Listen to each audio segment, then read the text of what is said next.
Well, as we knew this was a possibility, but it still just doesn't look great.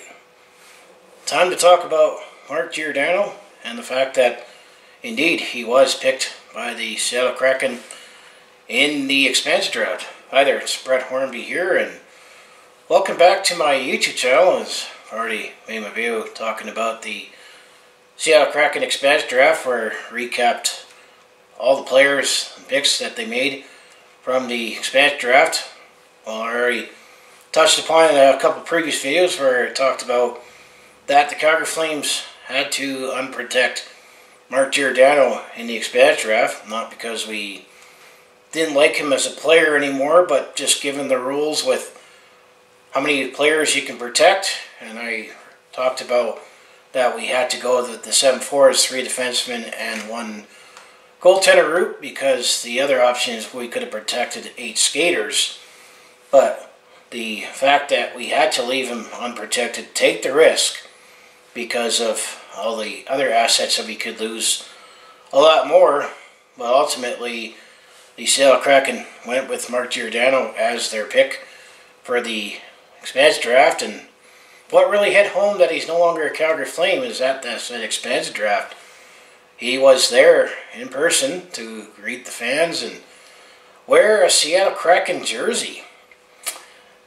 It doesn't look right, but forgive me, I mean, he has been a Calgary Flame since 2004 as an undrafted free agent. He joked and said that was the first time he was drafted, because we signed him in 2004 after that Stanley Cup playoff run. And, you know, obviously in Seattle, you're going to pick up a great leader. Definitely was one of the best leaders in the National Hockey League. He was great in the community here in Calgary, and you could probably say that was probably another factor in why they went that route to pick as the Calgary Flames pick. You know, someone to rebuild a new team, especially with all the players they picked were all players mostly in their early to mid-20s. That you have a player that has seen it all with the Calgary Flames. You know, both the good and bad. I mean, fortunately, he didn't go on a nice long playoff run other than the second round in 2015, but he followed the captain that I'm going to say with the greatest Flame in Jarome Iginla. And Jarome Iginla actually was the longest tenured captain in Calgary Flames history. Well, actually, Mark Giordano was second in terms of he was captain starting in the 2013-14 season up until this past season, 2020-21, definitely in very unique circumstances, but he always, you know, took care of himself. Great in the community. I think he definitely learned that from the press captain in Jarome Iginla, and we're going to miss that, but we're thankful for what Mark Giordano has done for the Calgary Flames. But obviously now it leaves a big void in terms of having a top 4 defenseman with the Calgary Flames. But the one only positive thing you can say is that his $6.75 million cap hit comes off the books. That suddenly the Calgary Flames are in the market for a top 4 defenseman. And the couple suggestions I would make, you know, for bringing in a proven top 4 defenseman right now is we're suddenly in the market for potentially maybe Ryan Suter or Keith Yandle. I would say it's definitely worth going down that route, considering how much cap space we have. But the reason why he had to be exposed, I've already explained that he's 37 years old. He'll be 38 in time, you know, when next season begins. As we know, it's October 12th as the schedules come out. He'll be 38 years old in the last year of his contract. I mean, the Calgary Flames did actually try to keep him in terms of making the potential side deal, but the price was too high. It would have been too much to give up just to keep Mark Giordano away from the Seattle Kraken. So ultimately, he was picked, and I mean, we're going to miss him, but we're thankful for his contributions. But where would you put Mark Giordano in terms of the greatest Flame, in terms of defenseman, or just greatest Flame of all time? Maybe time will tell. We'll appreciate him.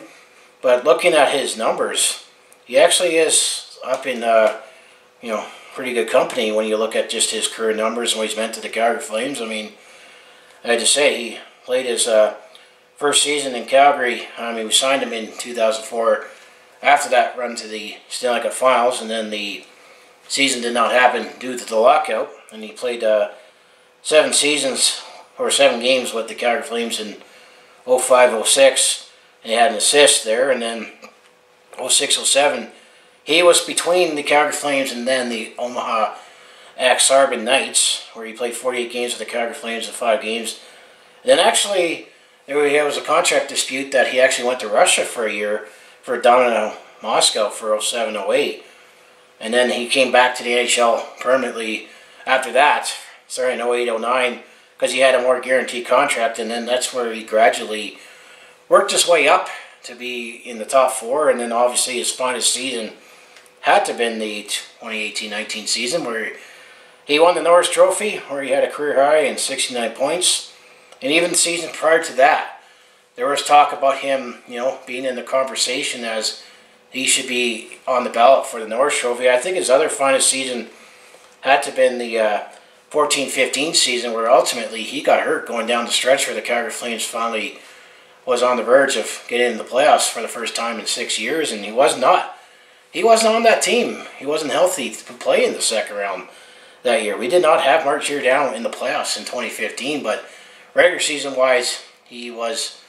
I'm going to say that was his other finest season. Obviously, his finest season was the year that he won the Norris Trophy, where he had 78 games, he had 17 goals, 57 points for 74 points and 69 penalty minutes. I think the 69 that's actually his penalty minutes and not his points. But that was a lot of points that he put up that season. And in his NHL career, all with the Calgary Flames, which is fairly significant. He played 949 games with the Calgary Flames. Second most in franchise history, only behind Jarome Iginla, fittingly, the captain that he preceded. And he did surpass Rod McGuire for second of all time in games played, because Rod McGuire is third. I think it was 830, if that's the exact number. But he has scored 143 goals, 366 assists for 509 points for 759 penalty minutes. And he actually only got to play in 23 Stanley Cup playoff games, because he was one of the Flames when he was developing, when the Calgary Flames were in that playoff drought after 2009, and then he didn't get to play on the team due to injury in 2015, but he's played in 23 Stanley Cup playoff games with a goal and 6 for 7 points for 14 penalty minutes. But what I think gets even more incredible, he also played for Team Canada at the World Championships in 2010, but that's the year we finished 7th. In 7 games, he actually had 3 goals, 1 assist for 4 points for 10 penalty minutes. And I think I remember that tournament. That's what elevated his game even more. So sometimes those World Championships does bring some valuable experience. Let's say right now, this past year for Andrew Mangiapane. But where he ranks all time when it comes to looking at, numbers of all time. He's second most in games played as a Calgary Flame, only behind Jarome Iginla. But when it comes to all-time scoring, he actually is 8th all-time in scoring. 1, 2, 3, 4, 5, 6, 7, 8. Yeah, he's 8th all-time in scoring with the 509 points as a defenseman. Actually, he's the 3rd highest scoring defenseman in franchise history. The highest scoring defenseman is Alan McInnes. I'm going to say the best defenseman that the Calgary Flames have ever had. In 803 games, Alan McInnes has 822 points, which then, at the time when he got traded to the St. Louis Blues, he was the all-time leading scorer. That now has been surpassed by Theoren Fleury and Jarome Iginla. And then the 6th or the 5th all-time highest scoring is Gary Suter, which I say is the 2nd best defenseman the Calgary Flames have had. In 617 games, Gary Suter has 565 points. But 8th all-time is Mark Giordano with the 949 games. 509 points. Keep in mind, different era. There was definitely a lot more scoring defensemen at the time when Al McInnes and Gary Suter played, including I'd say that was their top 2 defensemen when we won the Stanley Cup in 1989. But Al McInnes, actually, I think he's only one of 5 defensemen in NHL history to score 100 points as a defenseman. As crazy as that is, but that puts him 8th all-time scoring. He actually has 4 more points than Gary Roberts. But Gary Roberts played 585 games, and he was a left winger, and he missed a significant amount of time with a neck injury. And then he was 20 points short of center Guy Renard. If you go back to the earlier days of the Calgary Flames, he had 529 points in 514 games. So Mark Giordano, as this recording, is actually 8th in all-time point scoring. And actually right now, number 10 is Johnny Gaudreau. In 520 games, he has 494 points. So assuming Johnny Gaudreau stays with the Calgary Flames next season, he's going to pass Gary Roberts, Mark Giordano, Guy Renard, and actually Kent Nilsson. And maybe potentially get up there with Gary Suter. Depending on what kind of season Johnny Gaudreau has, assuming. I think he is likely going to be a Calgary Flame at least next season. But that's when it comes to points. Actually, assists. Mark Giordano is 1, 2, 3, 4. He's in the top 5 in all-time assists for the Calgary Flames. The franchise leader in assists actually is not Jerome McGinley. It was Al McInnes, who is the all-time assist leader for the Flames with 609 assists. I still think that is safe for the next while. Second of all time is Jerome McGinley with 570. Third is Darren Fleury at 466. Fourth is Gary Suter at 437. Then Mark Giordano is 5th with 366. So he's top 5 in assists of all time and top 8th all time when it comes to points. Guy Renard has 336 for 6. Paul Reinhart also tied with 336 assists. And then Kent Nilsson, 333 assists. And actually, Johnny Gaudreau was 9th in all-time assists at 324. And Joe Nunez runs at the top 10 at 302. So he is up there with all the greatest Flames of all time when it comes to, offensive production. I mean, for a defenseman, I'd say he has pretty good numbers, over 500 points. Now, what I say is Mark Giordano, has he done enough for the Calgary Flames if he doesn't play for the Flames again in his career? Let's say if he finishes his career at the Seattle Kraken or anywhere else, because I would say he has enough value that he could be flipped at the deadline depending where the Kraken is for a playoff run for someone. But is Mark Giordano, is he someone that could eventually get his number 5 retired by the Calgary Flames? I mean, we only have 3 players retired with Ryan McDonald's number 9, Mike Burns number 30, and Jerome McGinley number 12. And we probably should have number 2 and 25 officially retired, or known as Forever Flame with Al McInnes 2 and Joe Nunez 25. And we mixed in Mark Giordano with those players other than Ryan McDonald, but he was more as a goal scorer. And Ryan McDonald isn't in the top 10 where he is with points, but Mark Giordano is a defenseman. But what do you think? Is he enough to be in the Hall of Fame? Get his number retired, or just one of our greatest Flames of all time? But obviously, it's a little sad to see him going to the Seattle Kraken in the expansion draft, but ultimately it's a business, and I made my case why we had to unprotect him. It was worth the risk. We, lost him in the expansion draft, but I'm going to say Seattle's going to get one great player, even though he is still a couple years removed from his Norris Trophy win, and I'm going to say he's still a top 4 defenseman, but he's not at that level. But we had to do it, just given the rules, get more cap space. But now that he is gone, do we look at potentially a Ryan Suter or a Keith Yandle or anyone else in the free agent market? Because we definitely don't have too many prospects right now that be ready to step in the top 4.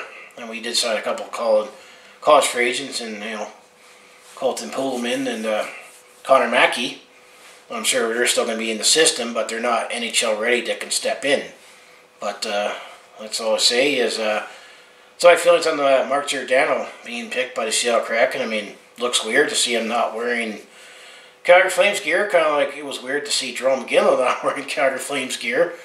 I'm sure eventually Mark Giordano will come back to retire as a Calgary Flame, either play a few more games or do the same thing. He'll announce his retirement, come to Calgary in a press conference down in the future. But obviously you can say is thanks for everything you've done for the Calgary Flames, and on the ice and off the ice. And you're definitely going to get one heck of a player and one heck of a person in Seattle.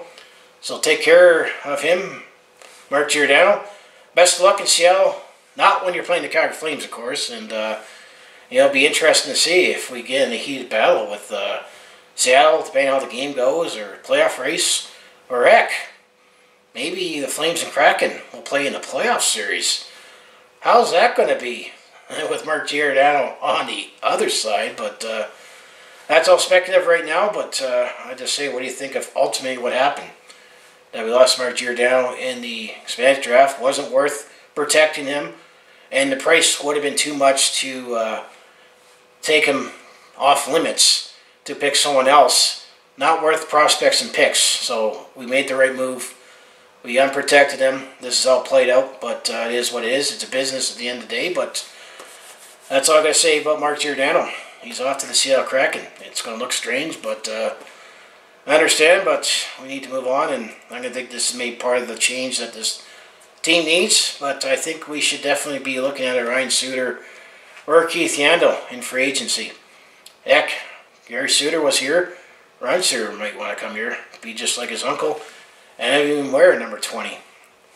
So anyway, as I like to say, if you want to follow along with this Calgary sports fan's journey, home the Flames hit the Roughneck Stampeders, and also do talk Calgary sports on my YouTube channel with recapping games and stories. Will definitely be a lot more stories to talk about, as we already talked about the Seattle Kraken expansion draft and the Seattle Kraken we made a trade with for Tyler Pitlick, and then picking Mark Giordano in the expansion draft. But then we got the entry draft, who the Flames will select with their picks, and if they make any other trades, and then free agent frenzy, who ultimately we're going to sign to maybe fill the void for Mark Giordano. My suggestions is we should be interested in Ryan Suter or Keith Yandle, if on a 1 or 2 year deal, if it makes sense cap-wise, not get into a bidding war. But other things I do on my YouTube channel that it's not all just Calgary sports, as I do personal blogs, stand-up comedy, and also do share my experience same on the road or a sporting event, and I've done some blogging on the go. When I have a chance, but if that all sounds like it'd be interesting to watch, do follow along with this Calgary sports fan's journey. You know what, you too, just make sure you hit like and subscribe. I also have my other social links down in the description below, so just going to say thanks for everything you did for Calgary, Mark Giordano. Of course, best of luck in Seattle, minus when you're playing the Calgary Flames, of course, but we'll understand everything. You're going to get a... Cia Webb will definitely welcome you back when you come back to Calgary. Wearing Kraken gear, it's not going to look right, but I understand it. But he's definitely have big shoes to fill, left big shoes to fill for whoever the next captain of the Calgary Flames is going to be. But you learned from Jerome McGinley. Maybe the next captain will learn from you, Mark Giordano. And of course, that Norris wasn't there as well. So that's all I say. Thanks for watching, and I'll see you in the next video.